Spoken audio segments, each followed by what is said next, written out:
কি অসুবিধা এবং অন্যরা কি কষ্ট হইতেছে একটু বলেন। কষ্ট তো এলাকায় সব হইতেছে, কৃষকের কষ্ট হইতেছে, ছাত্রছাত্রীর কষ্ট হইতেছে, আমাদের চলাচলের অনেক সমস্যা হইতেছে। একটা রুগী নিয়ে যান তাৎক্ষণিকভাবে, তার কোনো বন্দোবস্ত নেই। আমরা 2 কিলোমিটার ঘুরে যাওয়া লাগে। এই ব্রিজটা যত তাড়াতাড়ি মালাবাদ করে তত আমরা এলাকার লাগিয়ে ভালো।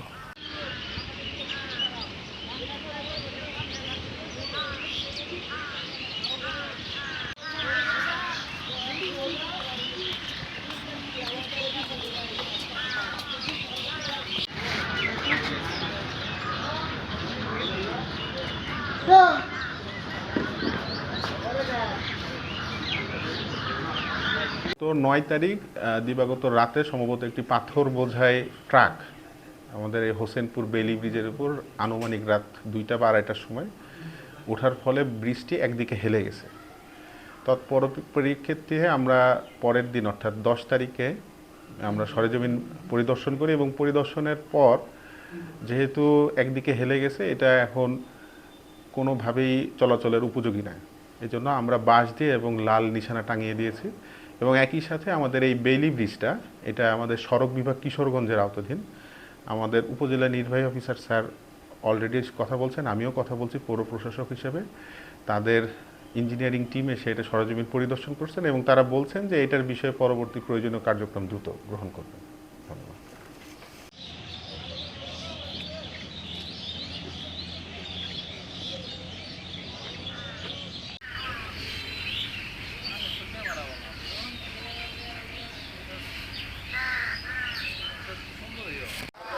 আজকে আমাদের যে ব্রিজটা দেখতেছেন ওই ব্রিজটা এটা কয়লার টাকায় রাত্র 3টার সময়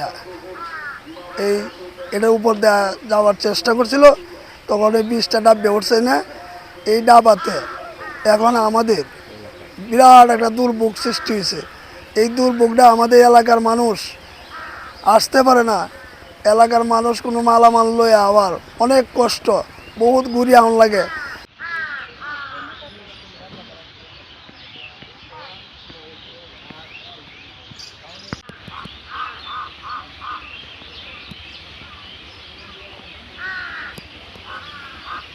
যে আমাদের অনেক উপকারী হয় ও ব্রিজটা আপনি মনে করেন লরি বাই বড় ট্রাকগুলো ঢুকে আপনি ব্রিজটা ভেঙে ফেলছে। আমাদের এখন যাতায়াতের সমস্যা, সিএনজি নিয়ে যাতায়াত করতে হয় না, আপনি প্যাসেঞ্জার অনেক সমস্যা, হয়রানি হয়, প্যাসেঞ্জার মাল নিয়ে আসতে পারে না, এদিক দিয়ে ঘুরে আসার লাগে, আবার ময়লা আবর্জনা দিয়ে আপনি ব্রিজটা একবার নষ্ট করে ফেলছে।